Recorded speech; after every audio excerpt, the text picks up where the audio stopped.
In Acts 1:8, you will receive power when the Holy Spirit comes upon you. Amen. At yung Holy Spirit sumasayo ng totoo mong tinanggap si Jesus Christ sa puso mo na iyong tagapagligtas. Yes and amen. Amen? Amen. You will receive that power. The Holy Spirit is the most powerful source of power, who is available within you. Available po ang Holy Spirit sa iyo na siyang makapangyarihan. Kaya nire-recognize siya ni Jesus Christ. Ako'y nagpapalaya sa demonyo sa pamagitan ng kapangyarihan ng banal na Espiritu. At ang banal na Espiritu ay gumagalaw alang-alang sa pangalan ng ating Panginoong Sus. Amen. Upang may taas ang pangalan ng ating Panginoong Sus. Kaya sabi ni Jesus Christ, anyone who has faith in me can do the same thing what I did, because the Spirit of God who is in me is the same Spirit who is also with you. Amen po ba tayo noon? Ang Espiritu ng Ama, Espiritu ng tinanggap ko, ang siya ng Espiritu na tatanggapin ninyo at tinatanggap ninyo. Kaya po, sabi na, anumang hingin mo sa Ama, sa pangalan ko, dahil ang papel na itinataas ay pangalan ni Jesus. Ang banal na Espiritu ay gumagalaw. Anything na ikakataas sa pangalan ng ating Panginoong Jesus, gumagalaw ang banal na Espiritu. Lahat ng nakatulog magsabi ng Aba, hindi naman tulogin. So, amen. So,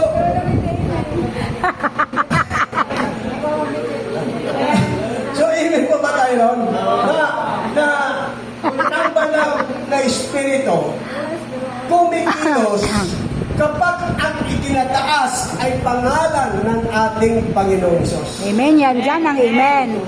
Kaya po, sabi ni Jesus Christ, you will receive power when the Holy Spirit comes upon you. Then you shall be my witnesses.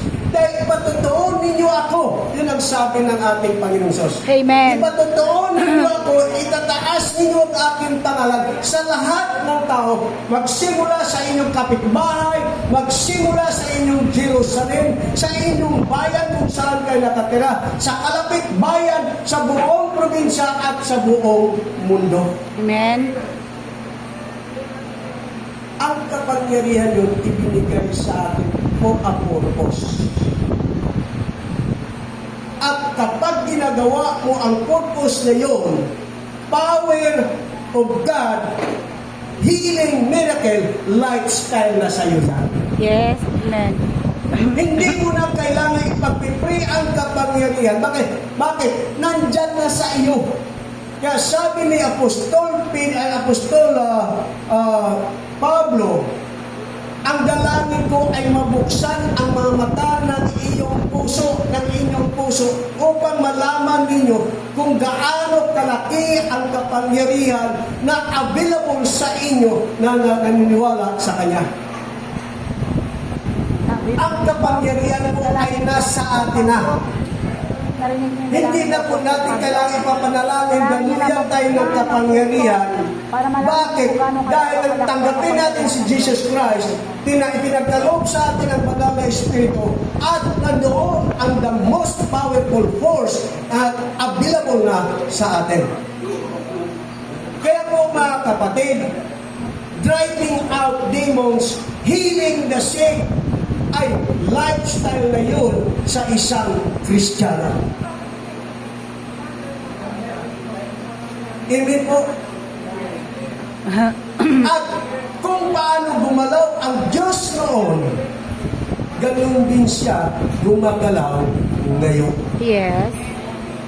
Kaya kung ikaw ay nakikinig at naniniwala sa salita ng Diyos as an act of faith, sinusunod mo kung ano ang pangako ng Diyos, ano yung inuutos ng Diyos, sinusunod mo siya, then mararanasan mo ang pangako ng ating Panginoon. Amen. Amen. Yung sinasabi na, you will receive power when the Holy Spirit comes upon you. It will start the realization within your life. Yes and amen. Mangyayari at mangyayari yan dahil hindi po sinungaling ang ating Panginoon Diyos. Yes po, amen. I-ensure lamang ang ating puso, kaya ko ito maranasan dahil gusto ng Diyos na itaas ko ang kanyang pangalan, ang pangalan ni Jesus, saan man ako mapupunta. Yes po, amen. Gusto ng Diyos na ipakilala ko siya sa lahat ng tao dito, sa lahat ng mga kaharap ko. Kaya kung layunin ng ating puso, ipakilala si Kristo sa lahat ng tao, then we will experience power from the Most High.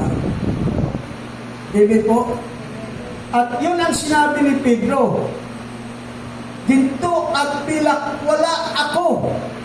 Pero kung anong meron ako, ang siyang ibinibigay ko ngayon sa iyo. Are you excited? Yes. Amen? Saan? Sa power ni Lord. Yes and amen. At dahil doon, sabi ni Jesus Christ sa sunod na talata, sabi ni Jesus Christ sa sunod na mga talata, sa pangalan ni Jesus, sabi ito, pilak at ginto ay wala ko, datapot ay ang nasa akin ay siya kong ibinibigay sa iyo. Sa pangalan ni Jesu Kristo na taga Nazaret, lumakad ka. Kaya po, noon nang kami ay nag-Bible study, doon sa Ligtasin noon, mayroon pong sa isang bahay ko, mayroon pong dumating na kamag-anak doon sa may-ari ng sa caretaker ng bahay niyo. Inilabas yung nakapolding ba na nakabidrili, inilabas doon sa sasakyan, dinala doon sa kanilang bahay, sa unang kanilang bahay. At tinanong namin, ano nangyari dyan? Eh, galing na yun sa ospital. Galing na yun sa ospital, ang dami na naming ospital na pinuntahan, at walang nangyari. Marami na rin kami mga albularyo na nilalapitan, wala rin nangyari. Kaya dinala namin dito yan para makakapahinga. Kaya sabi ko sa kanila, nais ba ninyo na gumaling yan?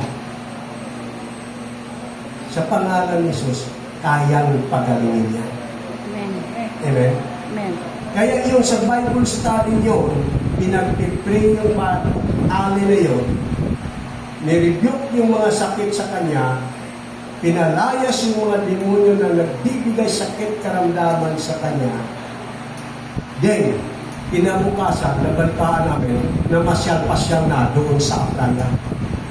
Amen. Hindi pa kayo pumalakpak sa Lord. Amen.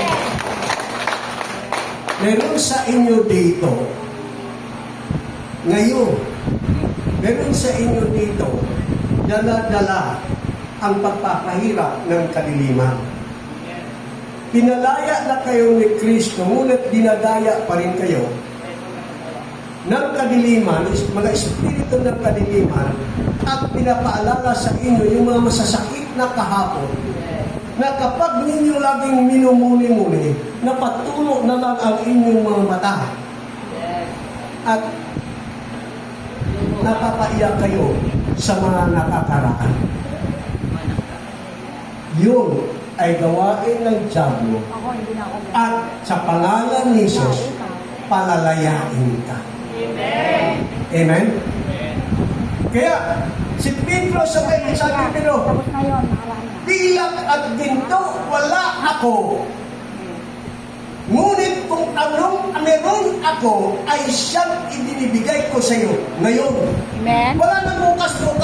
Bukas, mag-expire na yun. Mawawala na yung panaano natin. Ngayon, pag gumalaw si Lord, pag ikaw ay naniniwala, na yun. Yes, amen. Naniniwala ba kayo? Yes po. Kaya, sigurado, yung ano na yun, yung sabing tumingin ka sa akin, maaari yung kamay niya, baka mayroon pang kasamang baso. Kasi doon ihulog yung limos. Ang ginawa ni Pedro, tumingin ka sa amin at tumingin nga at hinawakan ni Pedro yung kamay.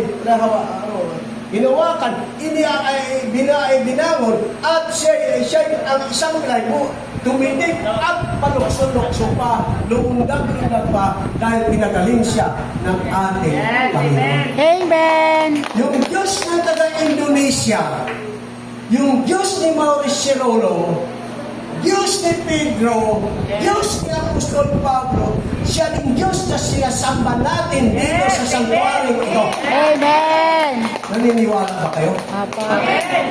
Kaya kung kayo ay nakakaramdam ng mga pahirap ng kadiliman, mayroon kayong gustong gawin, ngunit hindi ninyo magagawa dahil pinipigilan kayo, mayroon kayong ayaw gawin dahil alam niyong hindi tama, ngunit lagi pa rin siya nagagawa dahil tinutulak kayo ng diablo na gawin yon, palalayain kayo ni Jesus Christ sa mga oras na ito.